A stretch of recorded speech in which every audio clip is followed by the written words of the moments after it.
Hello guys, ഇന്ന് നമുക്കൊരു അടിപൊളി ചൈനീസ് നൂഡിൽസ് റെസിപ്പി കാണാം. അതിന് വേണ്ടിയിട്ട് സ്പ്രിംഗ് ഓണിയൻ ഞാൻ കട്ട് ചെയ്തിട്ട് വൈറ്റ് പോർഷനും ഗ്രീൻ പോർഷനും മാറ്റി വെക്കുന്നുണ്ട്. പിന്നെ കുറച്ച് ക്യാരറ്റ്സും കുറച്ച് ക്യാപ്സിക്കും എടുത്ത് വെച്ചിട്ടുണ്ട്. പിന്നെ കുറച്ച് കോളിഫ്ലവർ കുക്ക് ചെയ്തിട്ട് മാറ്റി വെച്ചിട്ടുണ്ട്. ഈ ഒരു ചൈനീസ് നൂഡിൽസ് എന്ന് പറയുന്നത് വളരെ സിമ്പിളാണ് ഉണ്ടാക്കാനായിട്ട്, പക്ഷെ നല്ല ടേസ്റ്റുമാണ്. വളരെ എളുപ്പത്തിൽ നമുക്ക് ഉണ്ടാക്കിയിട്ട് ഫ്രിഡ്ജിലൊക്കെ കീപ്പ് ചെയ്യാൻ പറ്റും. ആദ്യം തന്നെ ഒരു പാൻ എടുത്തിട്ട് അതിലേക്ക് കുറച്ച് ഒലീവ് ഓയിൽ ഒഴിച്ച് കൊടുക്കാം. നിങ്ങൾക്ക് ഇഷ്ടമുള്ള ഓയിൽ എടുക്കാം, വേണമെങ്കിൽ ബട്ടറിലും ഉണ്ടാക്കാം കേട്ടോ. ഞാനിപ്പോൾ ഒലീവ് ഓയിലാണ് എടുത്തിട്ടുള്ളത്. അതൊന്ന് ചൂടായി വരുമ്പോൾ കുറച്ച് ഗാർലിക് ഇട്ടിട്ട് സോട്ട് ചെയ്യാം. പിന്നെ സ്പ്രിംഗ് ഓണിയൻ്റെ വൈറ്റ് പോർഷനും ഇട്ടിട്ട് സോട്ട് ചെയ്യാം. പിന്നെ നമ്മുടെ ക്യാരറ്റും ക്യാപ്സിക്കും ഇട്ടിട്ട് നന്നായിട്ടൊന്ന് സോട്ട് ചെയ്ത് കൊടുക്കാം. പിന്നെ ഇതിലേക്ക് കുറച്ച് സോൾട്ടും കൂടെ ചേർത്ത് കൊടുക്കുന്നുണ്ട്.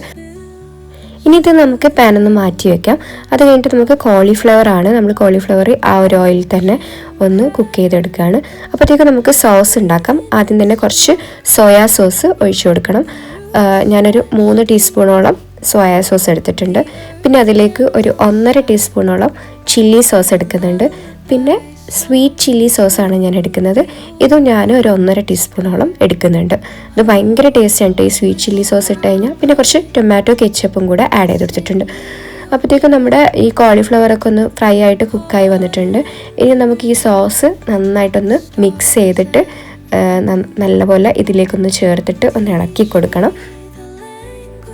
ഈ ഒരു കോളിഫ്ലവറിന് പകരം ചിക്കൻ യൂസ് ചെയ്താലും ടേസ്റ്റാണ്. പക്ഷേ എനിക്ക് ഈ കോളിഫ്ലവറിൻ്റെ ഒരു നൂഡിൽസ് ഭയങ്കര ഇഷ്ടമാണ്. ബാക്കി വെജീസും കൂടെ അതിലേക്ക് ചേർത്ത് മിക്സ് ചെയ്തിട്ടുണ്ട് ഇപ്പോൾ. പിന്നെ അതിലേക്ക് കുറച്ച് പെപ്പർ ചേർത്തിട്ടുണ്ട്. പിന്നെ നമ്മുടെ വേവിച്ച് വെച്ചിട്ടുള്ള നൂഡിൽസ് ഇട്ടിട്ട് നന്നായിട്ടൊന്ന് മിക്സ് ചെയ്ത് കൊടുക്കുക. സ്പ്രിംഗ് ഓണിയൻ്റെ ഗ്രീൻ പോർഷൻ ഇട്ടിട്ട് നമുക്ക് ഗാർണിഷ് ചെയ്യാം. അപ്പോൾ നമ്മുടെ അടിപൊളി ടേസ്റ്റി ചൈനീസ് നൂഡിൽസ് ഇവിടെ റെഡി ആയിട്ടുണ്ട്. കോളിഫ്ലവർ ആണ് ഈ റെസിപ്പിയുടെ ഒരു ഹൈലൈറ്റ്. എല്ലാവരും ട്രൈ ചെയ്ത് നോക്കാം കേട്ടോ.